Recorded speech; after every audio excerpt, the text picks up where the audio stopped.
Olá, boa noite, sejam muito bem-vindos. Eu sou Marvin Pereira, nós somos o grupo Infinity Quality of Life. É um prazer estar aqui com todos vocês e hoje nós estamos aqui no nosso bate-papo com uma convidada especialíssima, professora, doutora Neliana Figli.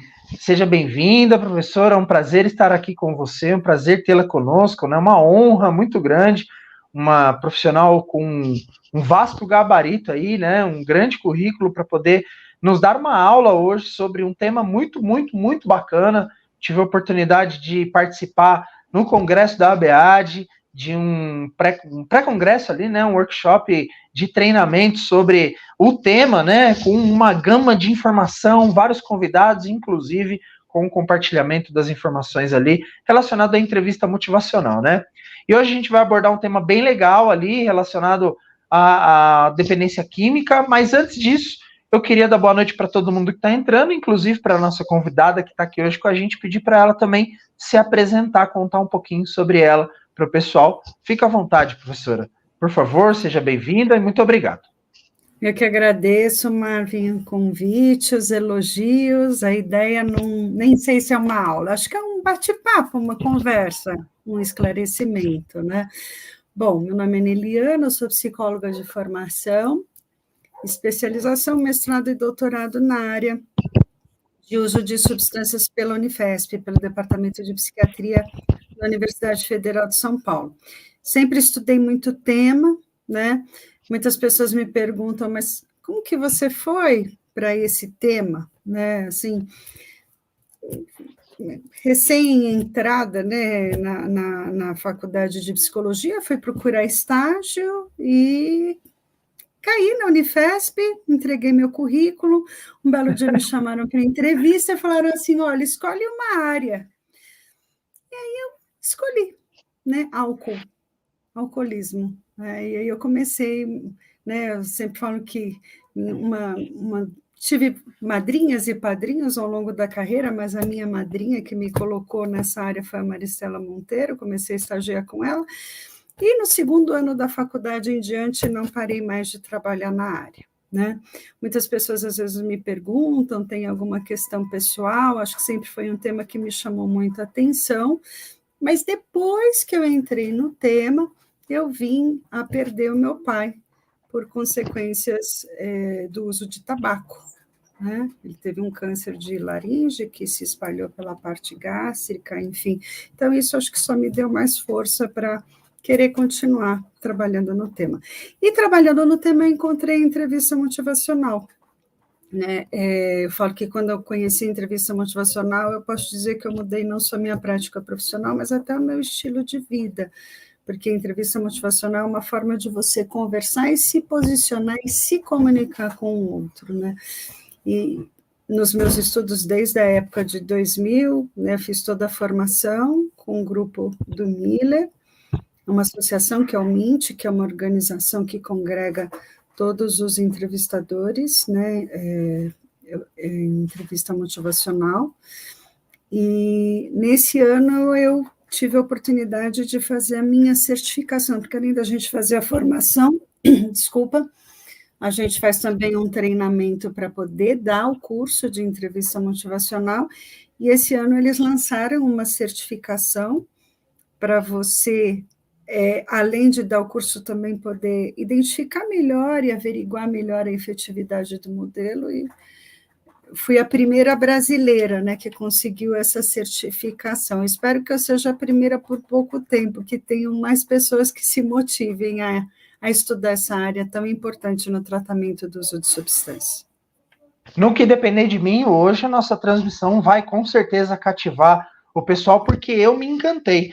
E eu posso confessar uma coisa para você, que lá no congresso, a cada momento que tinha uma inserção de um tema, de um assunto dentro da entrevista motivacional, uma prática de entrevista motivacional, uma aplicação de entrevista motivacional no tratamento da dependência química, né, do transtorno por uso de substâncias, eu me via muito na metodologia, no jeito, mesmo sem conhecimento, né, mesmo sem formação, sem direcionamento, eu me via muito naquilo, porque de fato, como você disse, é uma maneira muito clean muito boa de ajudar ali aquela pessoa a entrar no processo de tratamento, né? Uma maneira de conseguir, de fato, é até redundante usar essa palavra, mas é até de uma maneira muito boa, muito efetiva de motivar a pessoa a querer viver uma vida de modo diferente, né?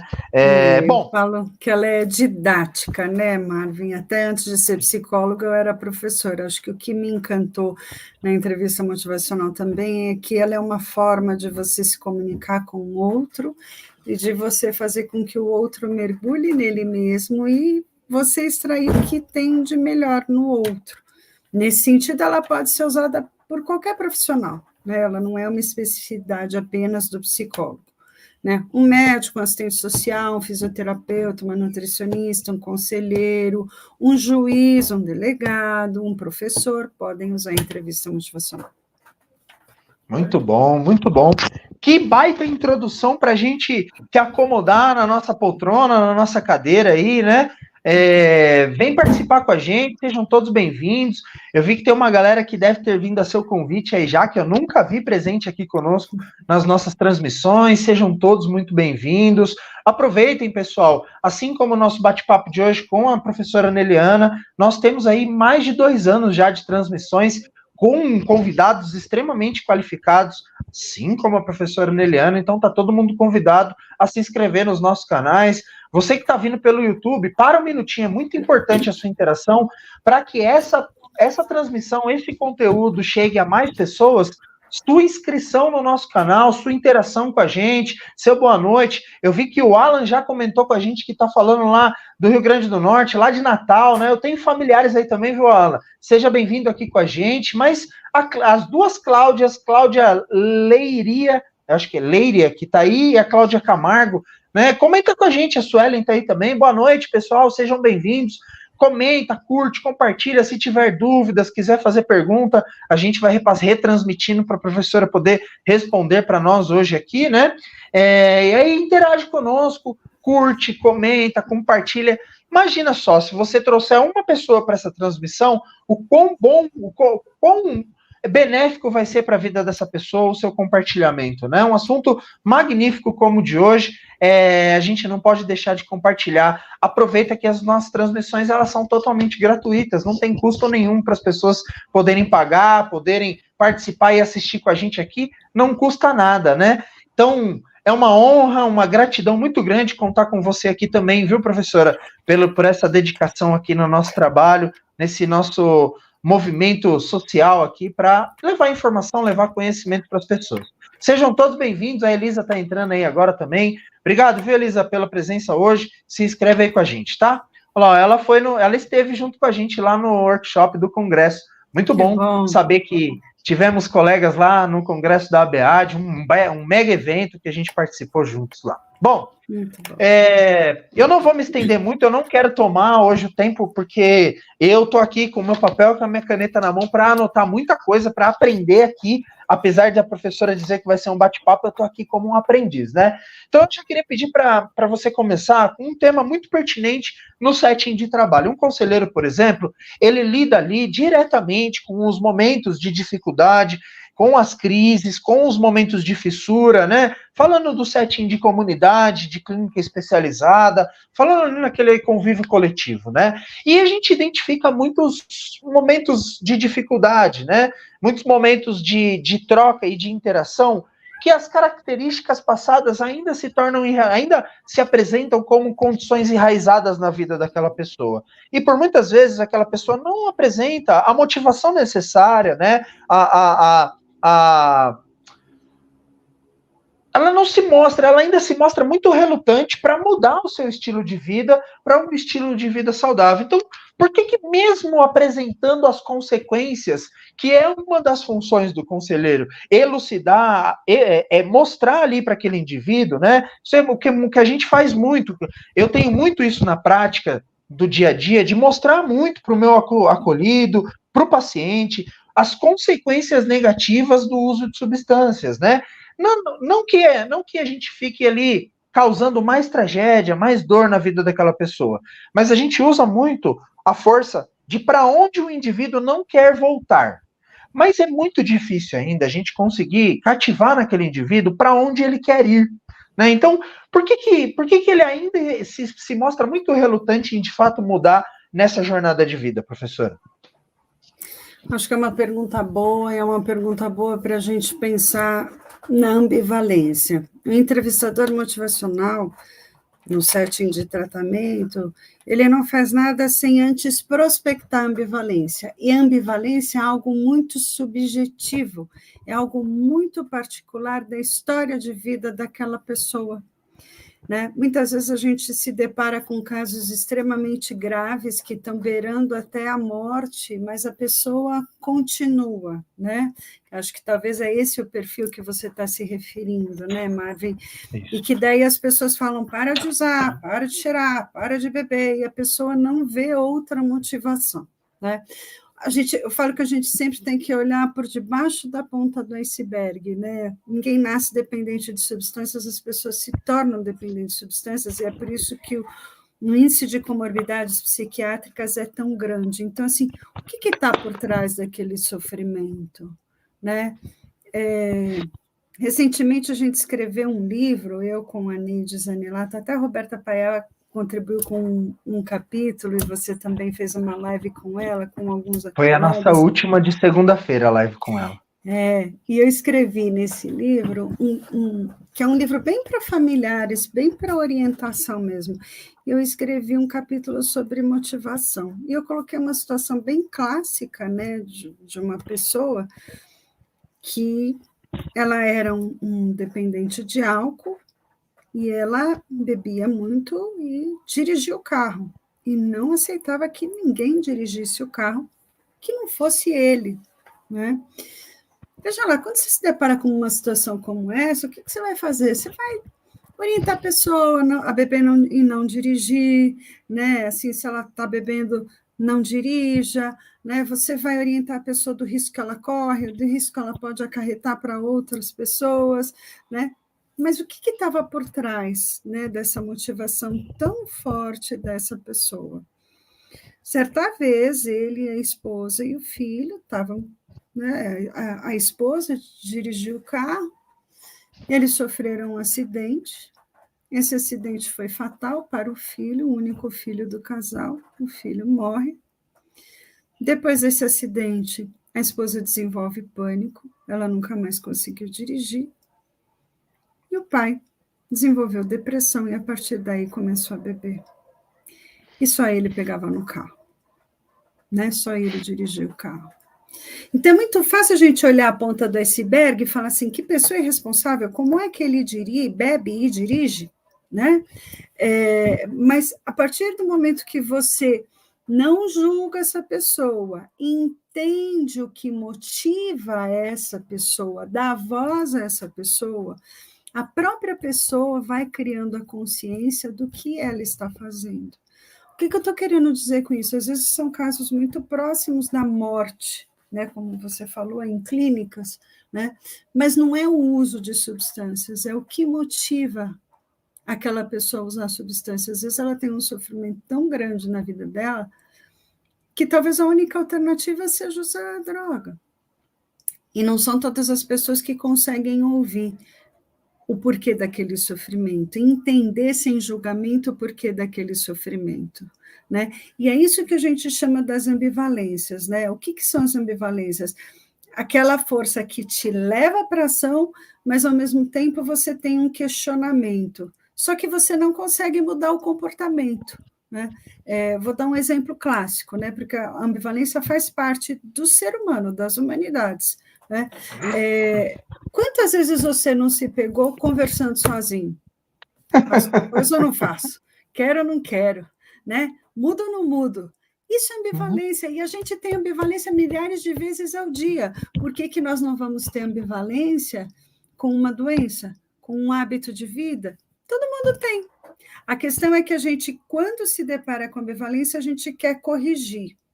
Nós queremos normalizar. E a partir do momento que a gente quer corrigir, consertar o outro faz o quê? Ele se fecha. Ele para de falar ou ele vai falar o que o outro quer ouvir. Sabe que você comentou uma coisa muito interessante? Porque, de fato, uma das coisas que eu me identifico muito na minha jornada de trabalho, que eu vejo muitos outros profissionais não conseguindo fazer, é a prática dessa. Não vou nem chamar de escuta qualificada, mas a prática da escuta, a prática de ouvir a pessoa e, de fato, de estar interessado na história da pessoa e não ficar reduzindo o indivíduo a apenas um diagnóstico, como, por exemplo, o diagnóstico do transtorno por uso de substância, né? O que causa aquilo na vida daquela pessoa? E é muito interessante quando você fala sobre. Você deu o exemplo que é um exemplo muito claro, mas a gente pode entrar em condições um pouco mais específicas e muito mais desafiadoras ali no setting, até profissional, para o profissional, para que ele não cometa julgamento. É tão difícil em algumas coisas que intervêm na questão moral do próprio indivíduo profissional ali, quando ele tem um conceito ou um preconceito sobre determinada condição, não expressar na sua jornada de trabalho, ou até mesmo quando esse profissional está com esgotamento emocional e ele precisa dar continuidade numa estrutura profissional, porque assim, eu vou ser honesto, né?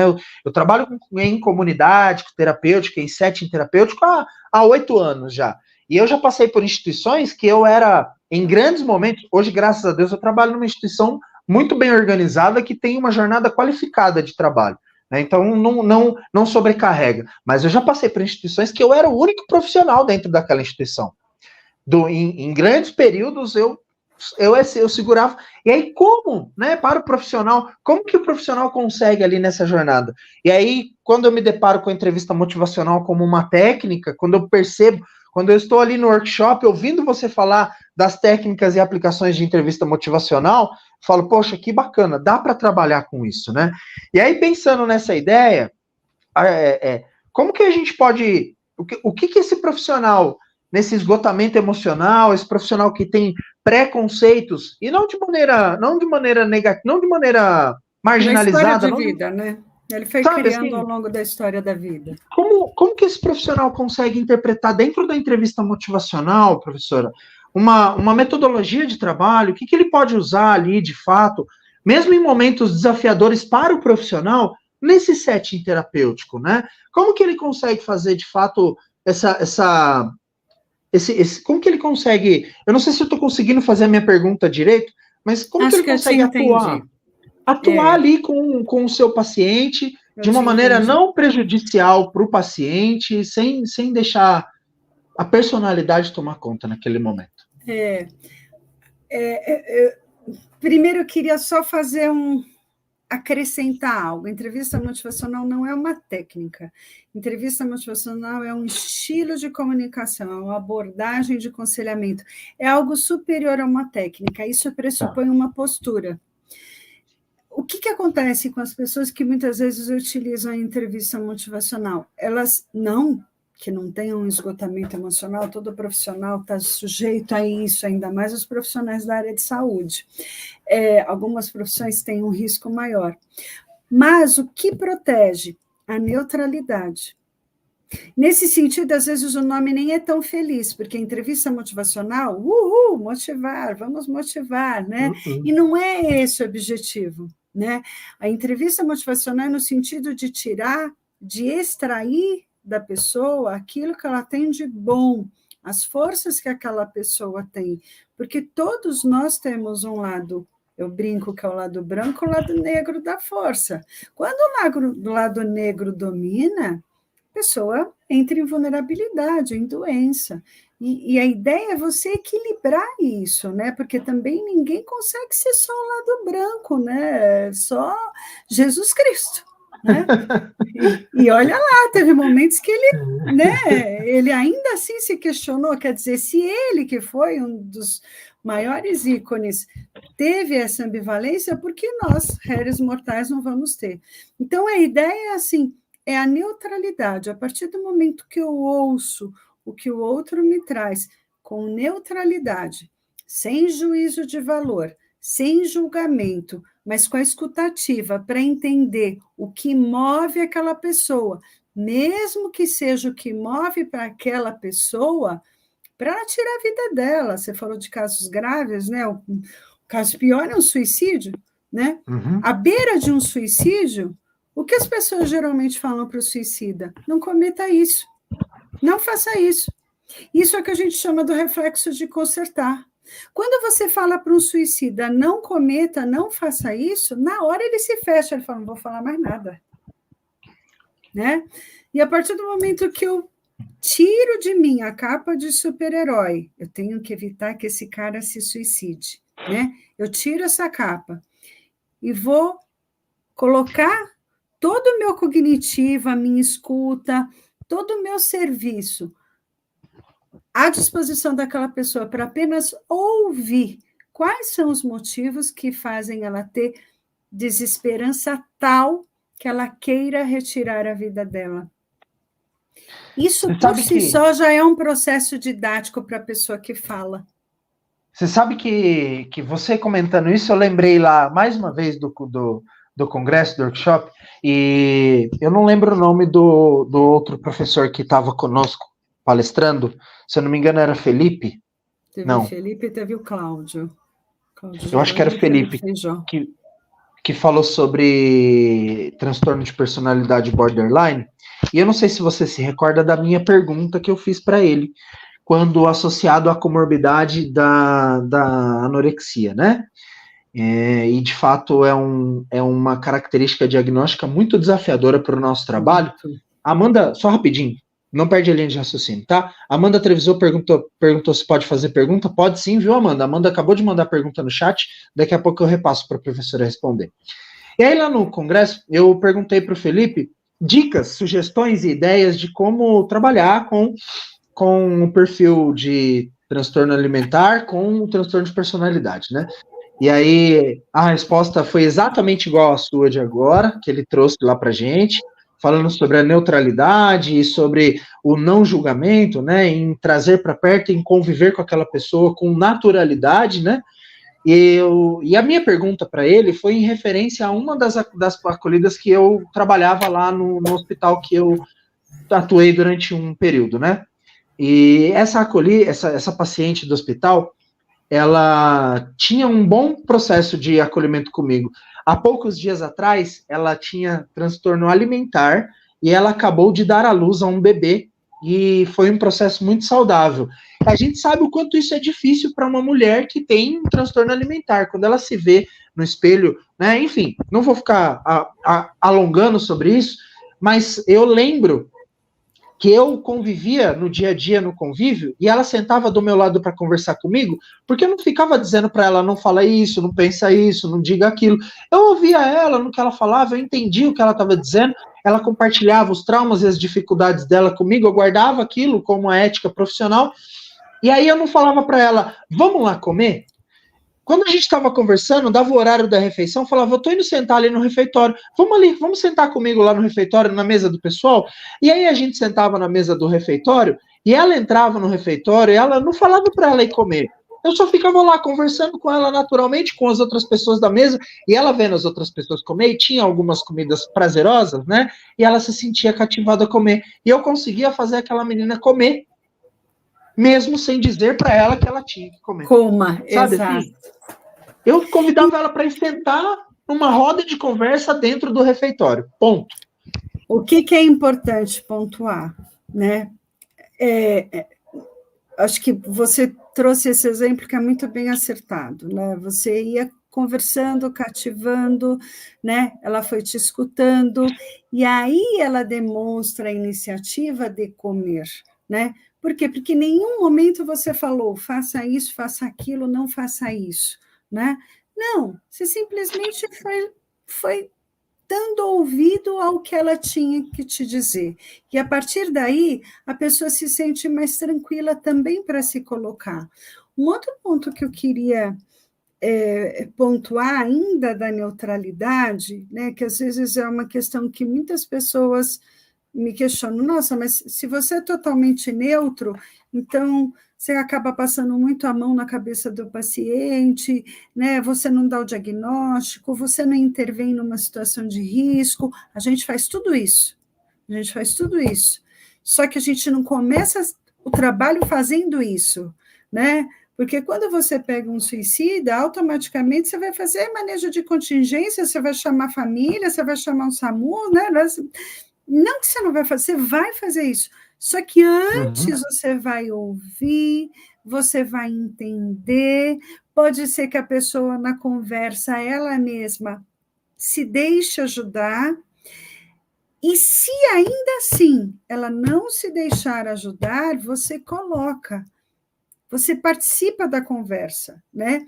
Eticamente, eu preciso fazer tal procedimento. Queria que você entendesse que esse procedimento é para o seu bem, né? Eu tenho que fazer isso, estou te avisando que eu vou fazer isso. Como que você acha melhor que a gente faça tal procedimento? Ainda assim, você dá alguma autonomia para a pessoa, porque o que, que acontece?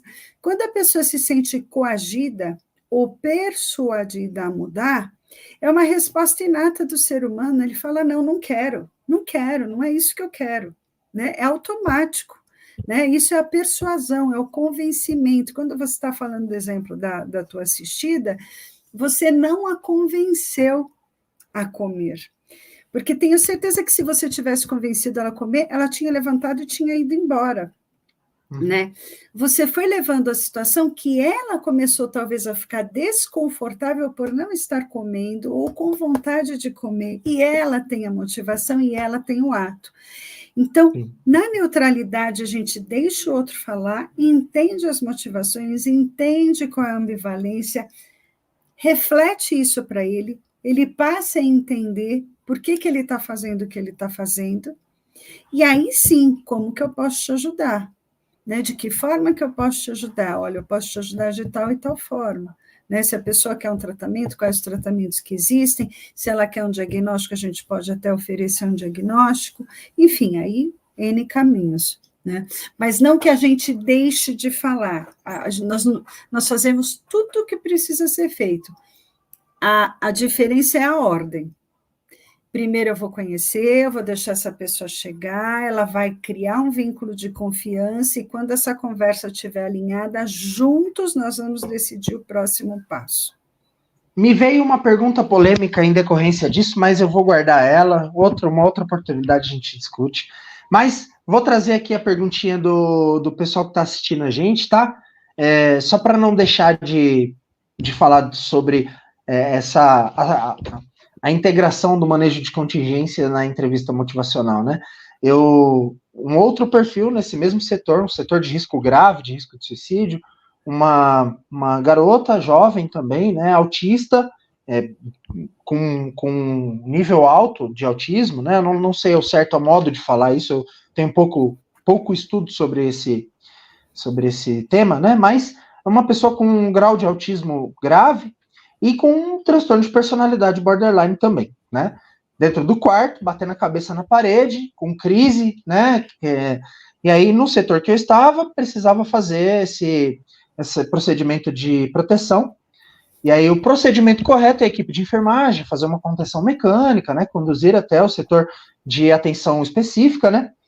E aí antes da equipe de enfermagem realizar esse procedimento, eu pedi licença e pedi para eles aguardarem um minutinho. Eu consegui, né, fazendo o manejo de contingências, sem essa característica grave, foi exatamente o que você falou, sem uma opressão, sem uma forma de coerção ali, eu consegui conduzi-la até o setor de modo calmo, fiz ela parar de se agredir, né, que ela estava batendo a cabeça na parede, conduzi ela até o setor, consegui tranquilizá-la ao ponto de ela aceitar o uso da medicação que iria acalmá-la ali naquele momento, e no outro dia ela estava tranquilinha de volta ao setor, dando continuidade no tratamento. Diferente se ela tivesse sido conduzida de forma involuntária, né? Se ela tivesse sido conduzida. E aí, assim, o que isso é importante de ilustrar também, né? A postura do entrevistador motivacional, né? O que define a postura, né? Como que a gente se posiciona frente à pessoa que precisa de ajuda? Os autores, que é o William Honig e Stephen Honig, que são os criadores dessa abordagem, falam do acrônimo PICE, de paz, né? O P é de parceria, o A de aceitação, C de compaixão e o E de empoderamento. Ou seja, eu vou trabalhar em parceria com o outro, eu só consigo trabalhar em parceria com o outro se eu escuto o outro e se eu aceito o outro como ele é, mesmo que ele esteja batendo a cabeça na parede, exemplo que você deu, né? Assim, se na hora eu falo, para de bater a cabeça, é que ele vai bater mais a cabeça ainda, né? Então, assim, ele está com sofrimento tamanho que ele precisa se infligir a dor para passar a dor emocional. Então, eu preciso entender qual que é a dor emocional. Isso é aceitação, isso é trabalhar em parceria. Compaixão é quando eu trabalho dentro da minha área de atuação, ativamente para produzir o bem-estar do outro e empoderando o outro, dando autonomia para esse outro. Porque quando a gente quer decidir pelo outro, a gente só consegue decidir pelo outro quando o outro já está decidido. Então, a gente não consegue decidir pelo outro, isso é uma falácia, né? A gente só consegue realmente ajudar a fazer com que a pessoa decida, né? Mas a decisão cabe ao outro, isso é extremamente importante. Então, quando eu me empodero, é quando eu dou autonomia para esse outro, mas esse outro vai ter autonomia pesando muito os prós e os contras, o que ele ganha, o que ele perde. E aí a gente está falando das ambivalências, né? Porque por mais que ela esteja com uma dor emocional a ponto de se infligir a dor física, se ela continuar fazendo aquilo, a vida dela acaba, né? E será que é isso que ela quer naquele momento? Que ela só não quer um alívio? Então, você vai levando a pessoa a entender o que ela está fazendo naquele momento, que às vezes o sofrimento emocional é tão grande que para quem está de fora está muito nítido, mas para quem está dentro não enxerga. Engraçado, você desenhou exatamente o que eu fiz com ela aí de forma técnica, muito bom. Bom, falei para você que, quando a gente estava conversando, eu falei que ia ter muito assunto para a gente conversar, né, sobre os temas. Mas, eu acho que essa pergunta da Amanda, acho que a gente pode até traduzir em um dos temas que a gente combinou aqui. Como trabalhar com aquele paciente que em recuperação, porém já no seu período de ressocialização, ainda com medo de sair sozinho da CT. A gente pode colocar isso como um hábito construído, né? Porque é muito bonito a gente falar... Desculpa. É muito bonito a gente falar que com a entrevista motivacional a gente vai fortalecer as coisas boas que aquele indivíduo tem, mas ele carrega consigo muitos hábitos enraizados disfuncionais na sua vida. Como que a gente pode ajudar esse indivíduo a mudar esses comportamentos habituais trazidos lá da adicção, né? Lá do uso de substâncias? Então, acho que o que ela está colocando é o medo de sair sozinho, né? Porque muitas vezes no ambiente de internação ele conseguiu achar um ambiente protegido e um ponto de equilíbrio, né? Ou seja, isso teve uma conexão, teve uma importância para a vida daquela pessoa. O que é importante o profissional ter em mente, né? Assim, respeitar esse medo. Não adianta falar, não, vai lá, você consegue, você pode. Não, né? Assim, ele tem toda a razão do mundo para ter medo, sim. E que quando a gente tem medo, todas as emoções, na verdade, na nossa vida, elas têm uma função. O medo nos protege, né? Se a gente não tivesse medo, cada vez que a gente fosse ser assaltado, provavelmente a gente partiria para cima do ladrão. Então, assim, a partir do momento que você aceita que tem medo e aprende a lidar com esse medo, você se empodera, né? Esse é um ponto. O outro ponto é valores pessoais, né? Muito provavelmente, após a internação, essa pessoa resgatou alguns dos valores, e esses valores é o que vão movê-la ou a ter medo de sair, né? Ou a ter medo de enfrentar. Então, quais são os valores que estão envolvidos aí? Né? Quando a gente fala de valores pessoais, dentro da entrevista motivacional, valores é um importante potencializador da ação. Quando em equilíbrio, vem para uma ação construtiva. Quando em desequilíbrio, causa um grande estrago. Né? Professora, desculpa te cortar, você consegue dar 2 exemplos, um de cada?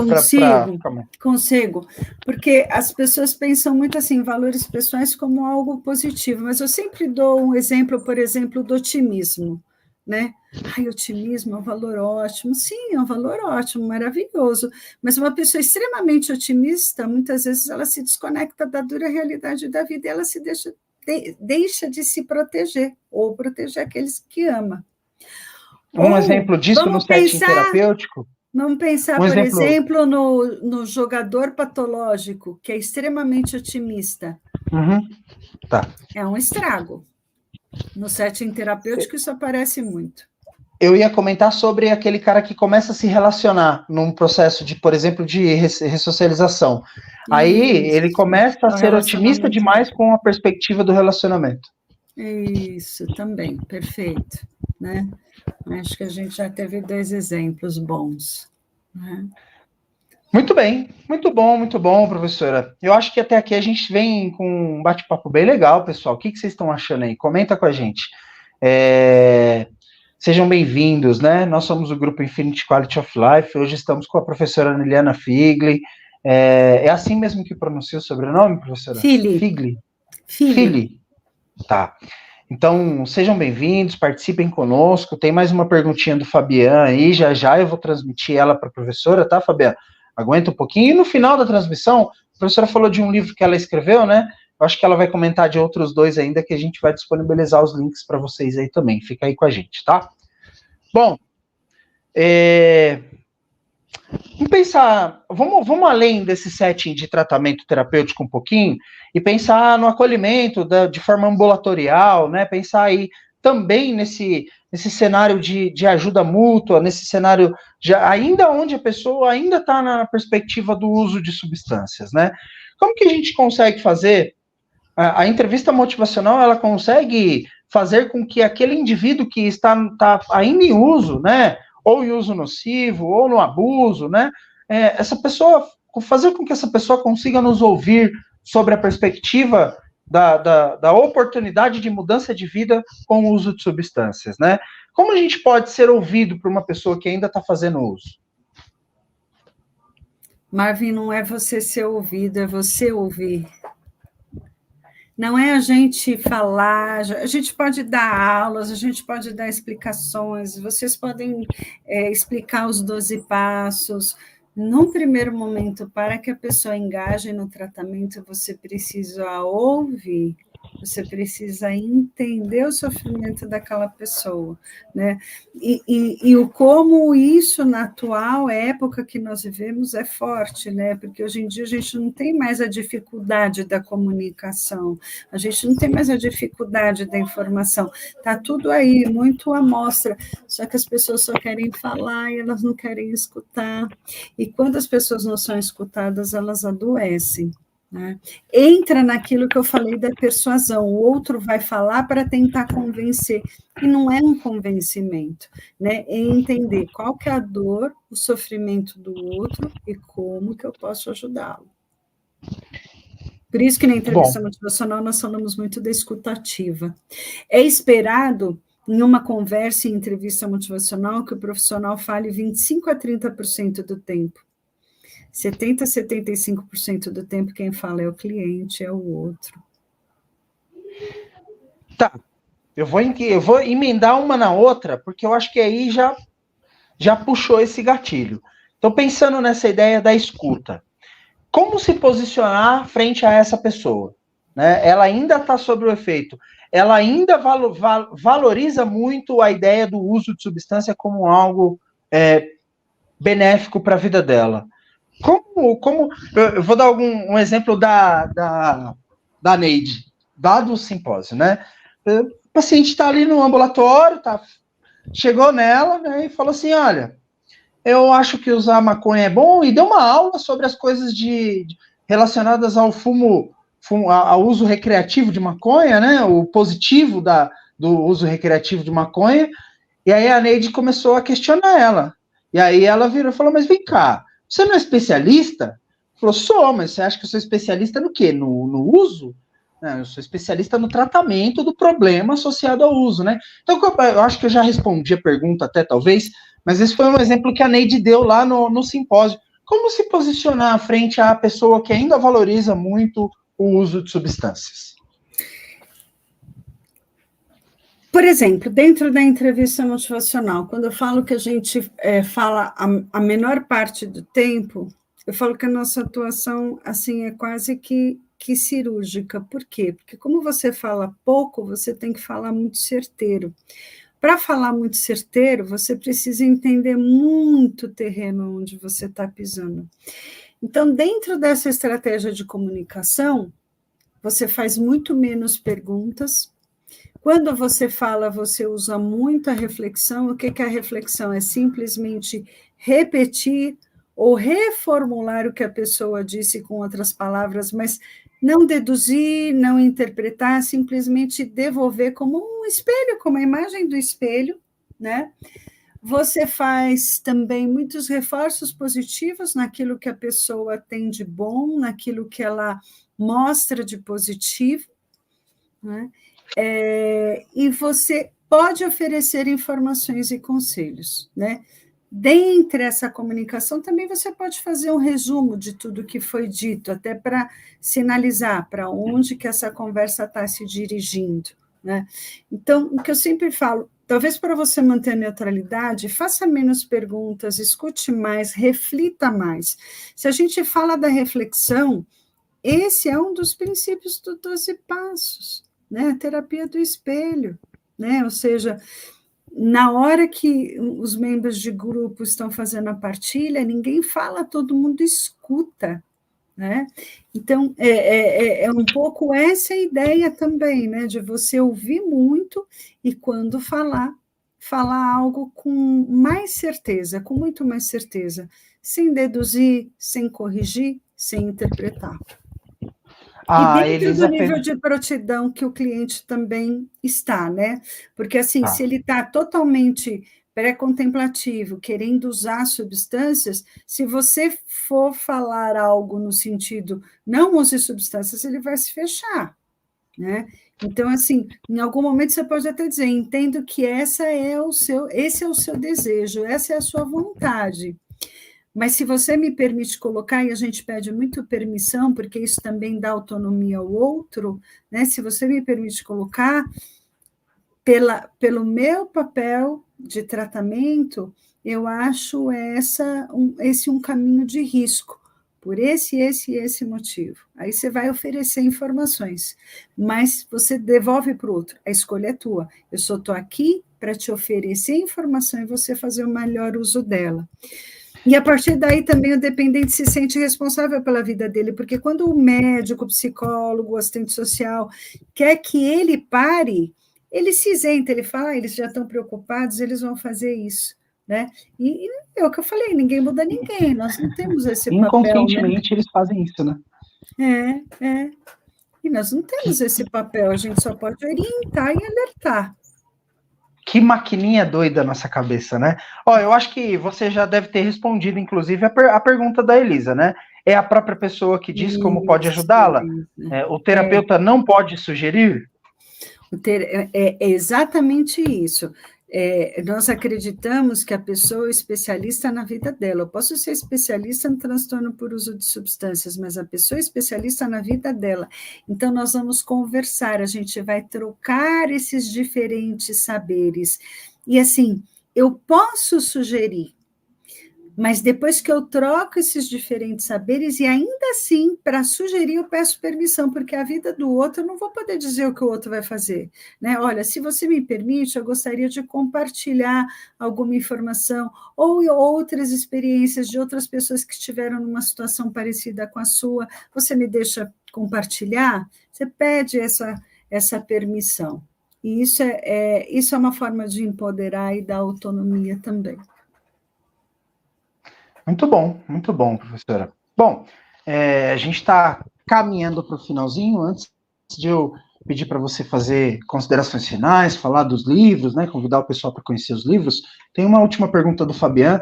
Ele está comentando assim, ó, um dos grandes desafios do conselheiro é lidar com a ambivalência e a resistência. Através da escuta atenta, podemos ter resultados eficazes. Existe algo a mais que possa ser realizado em momentos iniciais do processo de acolhimento? Existe, Fabiana. Quando tem resistência, deixou de ser entrevista motivacional. Todo usuário de substâncias usa porque em algum momento desejou aquilo, né? E se a gente vem com o contraponto, não use, isso gera resistência. Então, a partir do momento que você escuta, que você acolhe, que você é neutro, que você não julga, e volto a dizer, isso não quer dizer que eu vá passar a mão ou vá concordar com coisas que coloquem a vida dele ou de terceiros em risco. A gente se posiciona sim, mas a gente tem a plena noção de que é ele que tem que tomar a decisão, né? Então, a resistência só acontece quando tem um jogo de argumentação e contra-argumentação. A entrevista motivacional evita isso, né? Porque quando vira um jogo de argumentação e contra-argumentação, já virou persuasão, não é mais uma conversa colaborativa, né? A gente sempre trabalha na ideia de uma conversa colaborativa, né? Eu sempre brinco, eu falo que a conversa colaborativa é como trocar figurinhas, né? Quem na infância não colecionou um álbum, tinha figurinha repetida e queria trocar a figurinha preciosa com um amigo lá, e a gente dava aquela repetida e pegava aquela que a gente queria mais preciosa. Não é algo legal? Então, assim, a conversa precisa girar nessas bases. Por isso que é importante a neutralidade, a aceitação, não julgamento, a parceria, reforçar o que aquela pessoa tem de bom e criar um clima de que a pessoa também possa exercer a autonomia dela. Nas pequenas coisas, até quando você pede permissão para ele para falar e ele diz sim ou não, né? É importante, né? Ele está exercendo a autonomia dele. E aí, como isso é importante para o dependente químico, né? Porque em estágios mais avançados, o dependente químico sequer é capaz de controlar quando ele usa ou quando ele deixa de usar, né? A substância determina a vida dele, determina o estado emocional dele, determina o estado físico dele.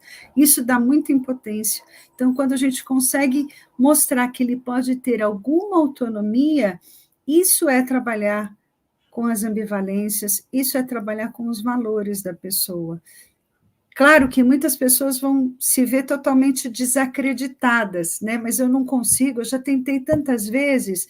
Aí você entra, olha, mas tem algumas opções de tratamento. E aí você oferece opções de tratamento, nunca ofereça uma única opção. Porque quando você oferece uma única opção, você está querendo persuadir aquela pessoa a fazer aquele tratamento. É o que eu sempre falo, no mínimo duas opções. Fazer ou não fazer o tratamento. Se você tiver mais opções de tratamento, deixa a pessoa escolher. Às vezes ela pode até começar por um tratamento que nem é o ideal, mas talvez ela vá naquele tratamento e fale, olha, acho que eu preciso de algo além. Aí você oferece outro tratamento e você vai trabalhando na motivação dela. Muito bom, muito bom. Professora, eu tô aqui extasiado, né? Tô colocando nos comentários aí no chat os livros para o pessoal conhecer. Você quer comentar um pouquinho sobre as indicações? Ah, bacana, Marvin. Tem um livro, Os Limites do Amor, né? Esse livro nós escrevemos, né, em parceria com a Neude Zanelato e vários colegas da UPSI, que é um núcleo de treinamento e capacitação de profissionais, sobre o uso de substâncias e como as pessoas podem ter essa conversa colaborativa, né?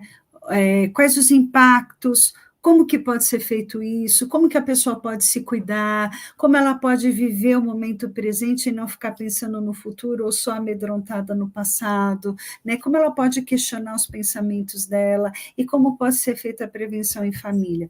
Então, o livro não é técnico, é um livro muito de orientação, apoio e ajuda e suporte às pessoas. Tem um outro livro. Esses dois são da editora Artesã, vocês conseguem achar esses livros na editora Artesã. Na verdade, não é um livro, é um baralho. Os links estão no chat, tá, professora? Eles estão no chat. O pessoal consegue clicar direto lá. O outro é um baralho de valores pessoais, né? Esse baralho também foi uma criação, foi elaborado pelo professor Miller, e ele cedeu os direitos autorais para que a gente pudesse traduzir e adaptar para a realidade brasileira. E esse baralho é muito bacana, pode ser trabalhado na educação, no setting de tratamento, em famílias. A pessoa pode jogar o baralho sozinha e entender quais são os seus principais valores e ter essa leitura mesmo do valor como algo que pode te mover ou que pode te adoecer. Valor é algo que a gente tem que ter muita atenção, cuidado e respeito, né? E um terceiro livro que eu também tive a honra de realizar a revisão técnica da tradução também do professor Miller, por um outro lado, né? Como a ambivalência molda a sua vida, né? O professor Miller vai falar do papel das ambivalências no ser humano, né? Do quanto isso pode ser poderoso e danoso. É um livro bem legal, tanto para profissionais quanto para pessoas que estão em recuperação, ou que até estão em dúvida se querem fazer um tratamento ou não, né? Eu acho que é um livro que pode ajudar bastante a pessoa a fazer um mergulho em si mesma e entender o que te move, o que te adoece. Tem uma última pergunta, mais uma vez, né, os comentários aí no chat, tanto do Facebook quanto do YouTube, estão as três sugestões. O Carlos Alexandre, que entrou na metade da transmissão aí, ele está fazendo uma pergunta que eu acho que a gente pode responder ele rapidinho, porque você já explicou isso, eu acho, mas talvez dar uma outra formatada fica melhor de entender. Mesmo o paciente estando com sua parte cognitiva comprometida, tem que deixá-lo decidir? Não é isso. Se a pessoa está com a parte cognitiva comprometida, você vai ter que intervir. A diferença é que você não entra intervindo. Você vai ouvir, você vai escutar, você vai acolher, você vai se mostrar disposto a ajudá-lo, e o que você vai fazer? Você vai comunicar, você não entra fazendo. A diferença é essa. As pessoas entram fazendo, né? Não entra fazendo. Primeiro entende, né? Acolhe o sofrimento dessa pessoa e fala passo a passo o que você vai fazer e como que ela gostaria de participar, né? Eu acho que isso é a parceria também, né? Quando você vai passo a passo conduzindo a situação junto com o outro, porque esse outro é especialista na vida dele, isso precisa ser respeitado, né? Algo que também acho que poderia ser interessante, né? Eu dou um curso de formação em entrevista motivacional. Eu ia falar isso agorinha. Como que faz para o pessoal aprender mais sobre isso? Esse é um curso na verdade, são 3 módulos, o básico, intermediário e avançado. Geralmente, eu dou uma turma no primeiro semestre, uma turma no segundo semestre, e esse curso é realizado sexto, dia inteiro, sábado, meio período, né? A gente dá pela plataforma Zoom, síncrono, né? Então tem um dia, um horário, né? A aula acontece em tempo real, até porque tem as práticas, os exercícios e a troca no grupo, né? E a ideia também, assim, entre os módulos básico, intermediário e avançado, tem tarefas práticas para que os profissionais realizem e voltem no módulo seguinte trazendo as dúvidas. Então, não é um curso somente teórico, claro que a teoria é importante, mas a gente vai refinar a prática, né? Então, a pessoa começa pelo módulo básico, depois faz o avançado e o intermediário.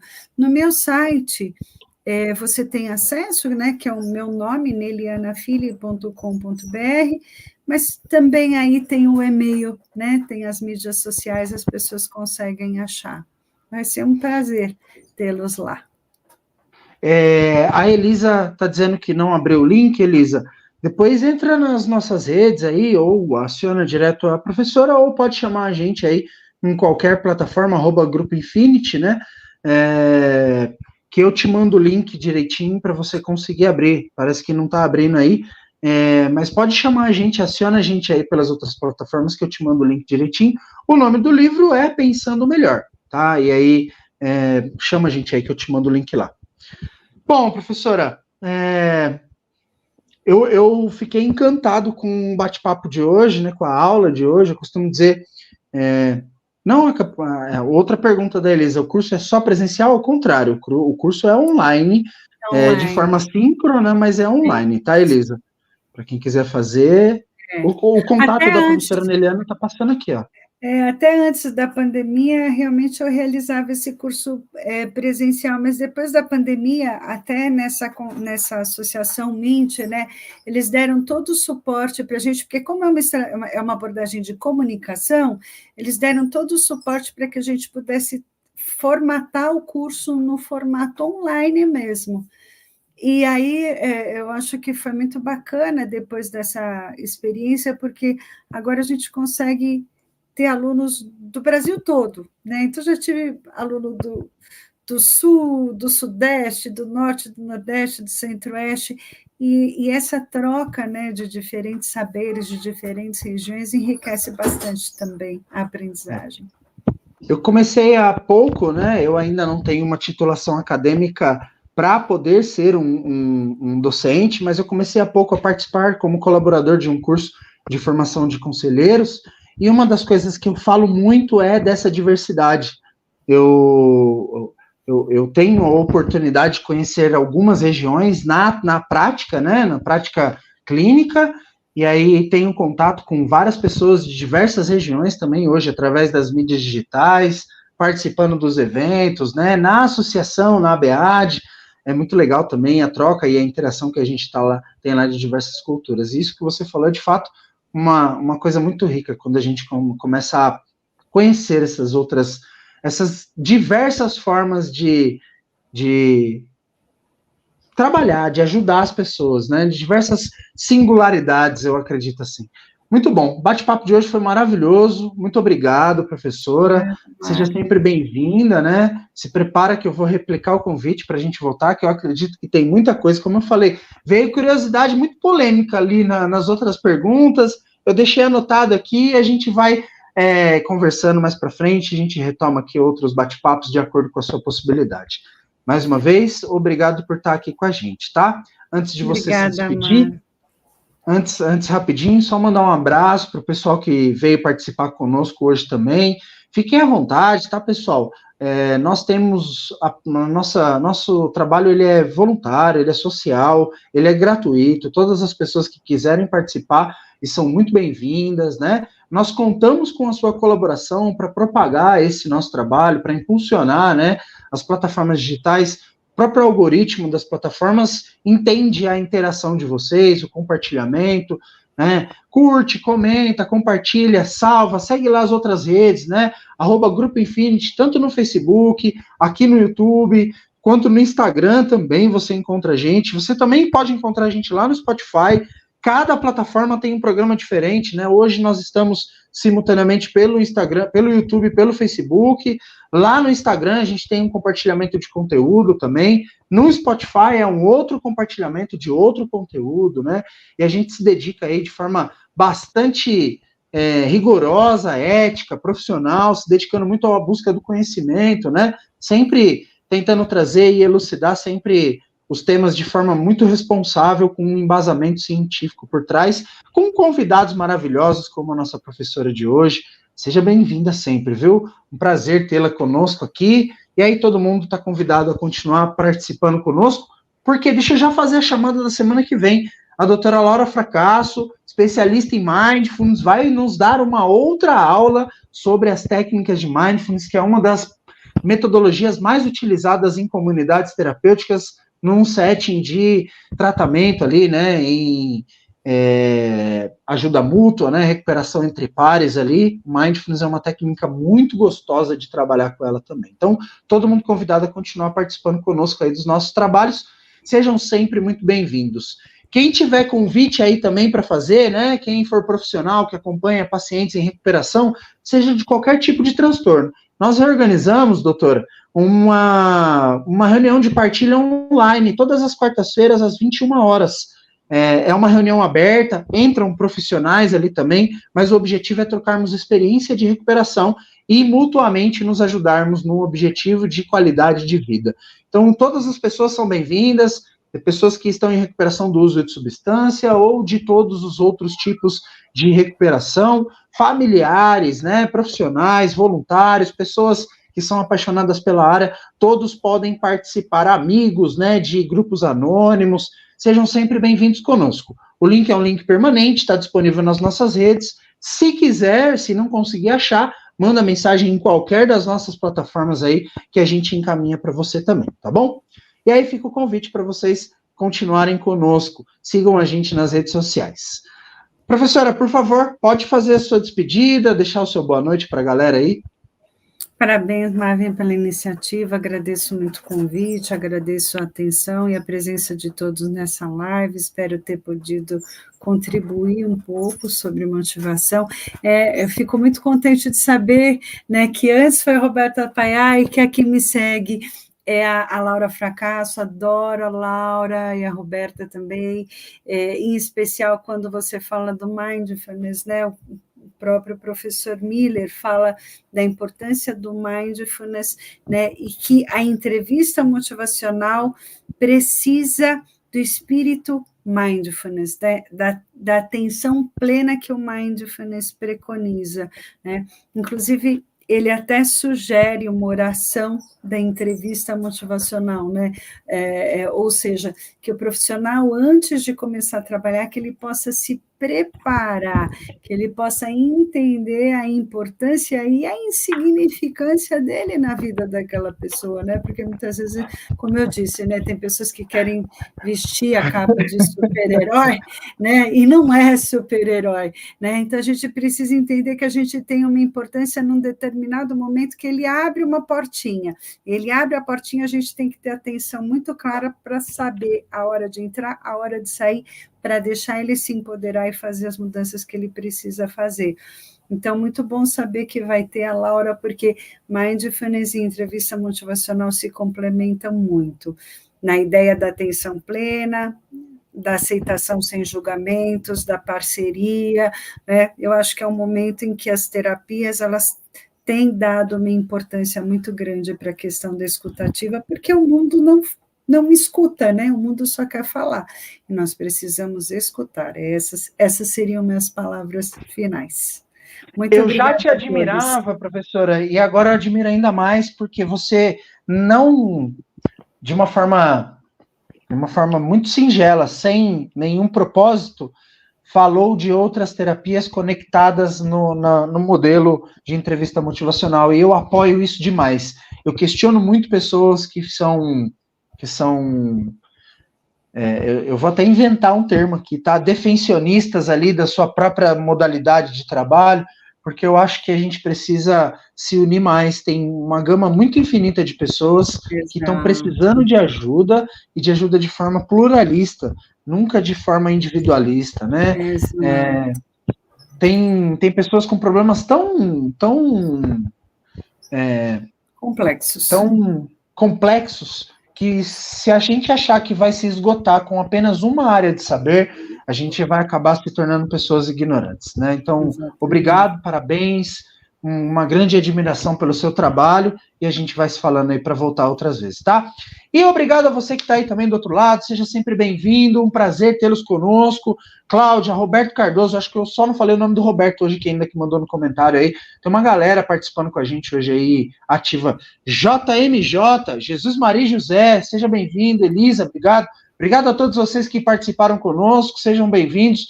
Nós somos o Grupo Infinity Quality of Life, esse foi um programa apresentado por Abstinência News, conversando sobre recuperação. Fiquem ligadinhos aí que vem muito mais pela frente. Forte abraço, boa noite, pessoal, sejam sempre bem-vindos. #EuSouInfinity.